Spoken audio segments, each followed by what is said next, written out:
Hey, everybody. Welcome to the Business Stories Podcast. This is Ryan with Client Tether. I'm here talking to Dominique Main, who's with BrightFran.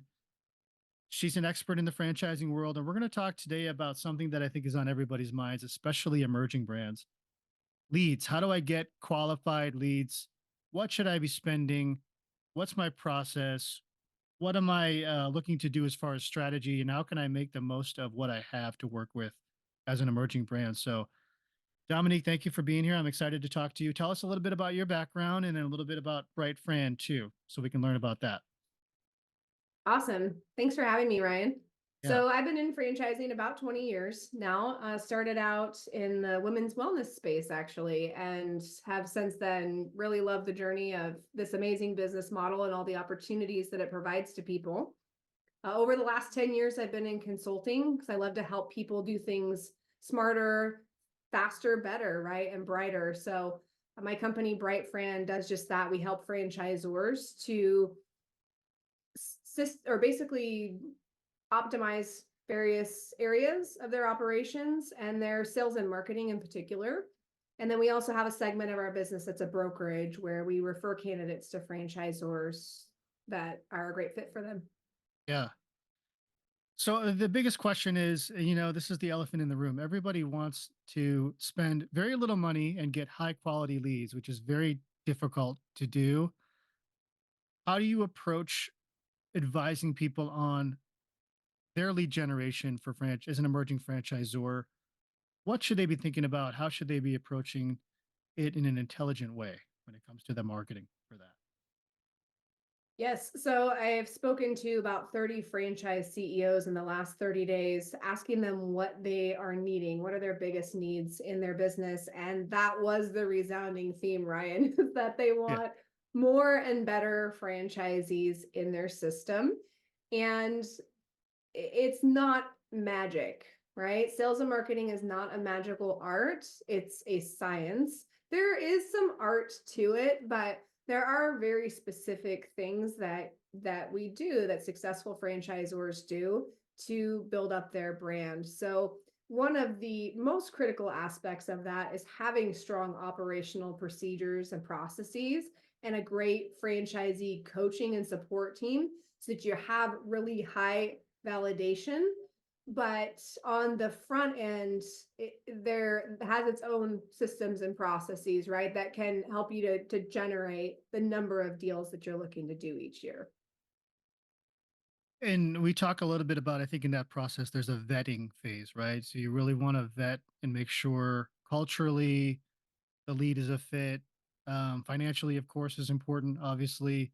And it's got to align with their goals. But I feel like a lot of franchisors, there's hiccups in that vetting process. They don't really know how to approach it.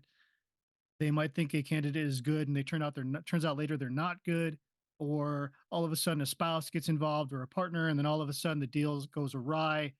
Like, how do you handle those problems there? That those roadblocks that come up in the path. Yeah, I it's funny. Franchise sales is really, it's really more of a recruiting position, right? You're a matchmaker Yeah. more than a salesperson, because if you're selling someone an iPhone, once that transaction is over, they're on their merry way. But when you Right. have a franchisee, they are like a partner to your company in a lot of ways, and their success directly and powerfully impacts your results. So there does have to be a certain amount of selectivity in that process for sure. Right. Right. One of the things I see, and I want to ask you about this, is a lot of brands, they're so heavily focused on their brand and their concept, but they don't understand, or they don't try to understand how the candidate is looking at it, because the candidate is looking at it as an opportunity, but is it the right opportunity, and is it gonna yield the results they expect in the future, and is it gonna align with their lifestyle and their choices and their goals? And there's all these other factors. There's family, there's location and everything going on, demographics and market share and everything. So how do you think franchisors should focus less on themselves and more on the candidate? And what do you think is the best approach for that? One of the most talented marketers I know talks about selling how people want to buy Yeah. versus how you want to sell it. And the idea there is the benefit from the buyer's vantage point. And you don't actually know what it is that the buyer's looking for until you ask. So Yeah. that's one of the primary things that train salespeople to find out in that very first conversation is, why does this prospect have interest in your concept? What is motivating them? What are they looking for in a business? Because sales can then pass that information on to marketing, and you can have this synergy of messaging that speaks to the benefit to the prospect instead of whatever it is. A lot of times we get out of touch with that because as we move along in our own lives, we get different benefits from things. So, really directly finding out from the audience what it is that they want and then giving it to them, right, is a Yeah. great way to make money and be successful in the long run.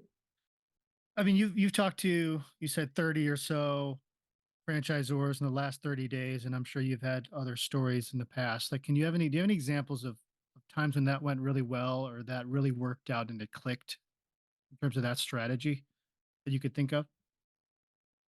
Yeah, it generally happens when the franchisor is focused on that lifestyle benefit. So for example, I have a client in the children's education and daycare space. They're Mm. an hourly flexible daycare. And one of the things that we were able to extrapolate about their business is that they're a Monday through Friday, 7 a.m. to 6 p.m. business. So that's a great lifestyle for a franchise owner that wants to be off on the weekends versus a restaurant or something else that might require weekend hours. Yeah, that's interesting. They could Let's, have talked a lot about how great their education is for the kids and how yeah, much the parents love them, but that's not really an ownership benefit. That's a right, benefit to the end customer. right. That's an interesting take on it. Let's talk about like a marketing approach because I mean, and I talk to franchisors all the time. It's like, well, do I do Facebook ads? Do I advertise on Google? Should I spend a ton of money on LinkedIn? Or should I just go to some trade shows, some networking groups? Like there's so much out there's so much clutter, Dominique. Like, how do you approach telling people like narrowing that down, like and really focusing on what's most important when it comes to digital marketing with it? The best marketers are data geeks. They're Yeah. working off of facts, not perception. And there are some great resources in the franchise industry that will allow franchisors to have access to what is actually working for people. And so, for example, the 2024 Franchise Leadership Development Conference reports, they call it their AFDR, it's the Annual Franchise Development Report from Franchise Update Media Group. And they have released a report that gives the actual results, what is producing conversions. So, in terms of effectiveness and budgetary spend. So, last year, the most effective lead source for franchisors was digital advertising. So, that's going to be your paid social and your paid search. So, that being said, cost per lead went up from around $155 per lead to over $250 per lead, but the close ratio went down to 1.8%. So out of 100 leads that you might get in, you are going to get a almost two deals out of that. Yeah. So that kind of begs the question, what happened there? Is it something in the economy? Or what really is factoring in there. But franchisors did pay more per deal last year. It was over $11,000 on average. Okay. Wow. And I want to ask about that side of it too, because with I mean, obviously, I'm with Client Tether. We talk about how you need a system to manage the leads, and we have franchisors that have old leads from years ago. They have new leads coming in, and it's about managing the process in a system, but it's also about managing the database of leads and then creating an engine that continually follows up and reaches out to those leads. What's your opinion on the strategy for that and tools out there? Because there are tons of tools outside of ours. There's Zoho, there's Pipedrive, there's this or there's that. But when a franchisor is looking at a tool, and I mean you don't have to be biased to us, obviously, whatever you whatever you want to recommend, but I'm saying what's your opinion on that, and how should they strategize that process? Franchise CRMs, in my opinion, are it's like exercise. Like the advice from exercise experts is the best exercise is the one you'll do. Yeah, So franchise CRM, the best one is the one that you'll use. yeah, That's leveraging your time and providing the best customer experience. So I'm a big fan of CRMs that automate as much communication as possible while making it feel very natural, which I think you guys do really well. yeah. Appreciate that. And I want to ask about content too. So we work with a lot of brands that want help with content, and I see a lot of content out there. Brands are just kind of puffing their chest out, like, "Hey, we're really good. We're a really good concept. You can make a lot of money." And there's just a lot of surface level, I guess, marketing and content out there that doesn't really tap into the emotion or what the potential candidate is feeling. What kind of advice, Dominique, can you give about content and how brands approach content?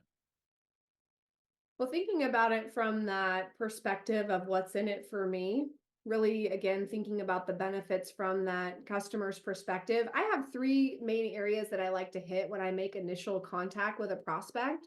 And one of them is bragging rights of the brand, right? The things that give people confidence in the brand, like how long they've been in business, how many franchisees they have, some financial information if they're comfortable and can legally share that.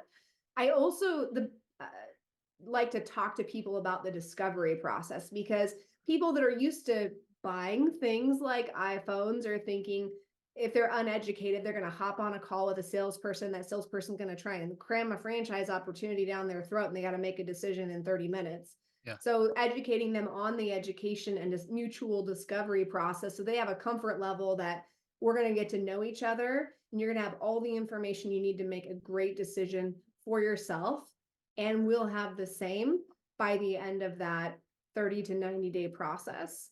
And then the third thing I like to cover in those initial contacts is finding out that prospect's why, what's their motivation, their reason, and spending some time building rapport with them. So I have a relationship that we can use as a foundation to continue our discussions.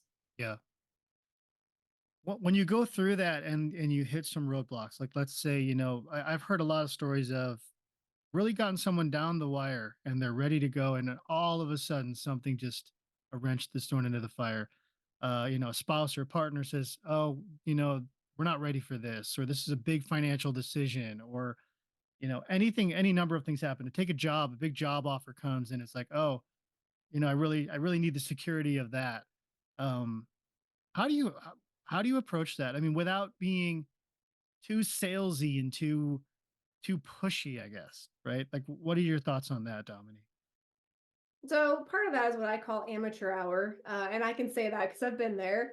Yeah, If your prospect isn't really bought into the process as you're working with them, you're not moving through that together based on what they're looking for and they need, you will lose them at some point yeah, for some, they'll be very easy to steal from you right, basically, because they were coming along because of your enthusiasm maybe, but they didn't build it of their own, and you can help with that and coach that.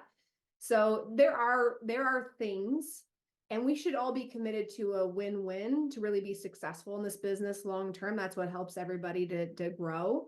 yeah, So if somebody truly was a better fit for a job opportunity, and I have had that happen when I'm selling franchises, that's okay, right? There are plenty of fish in the sea. If we have that's part of the mindset piece of being a salesperson, is that it's a numbers game and we are going to close those people that are right for it. We shouldn't be so greedy or fearful that if somebody has a legitimate reason for not being able to do business with you right now, then they can go on their way and you can wish them well.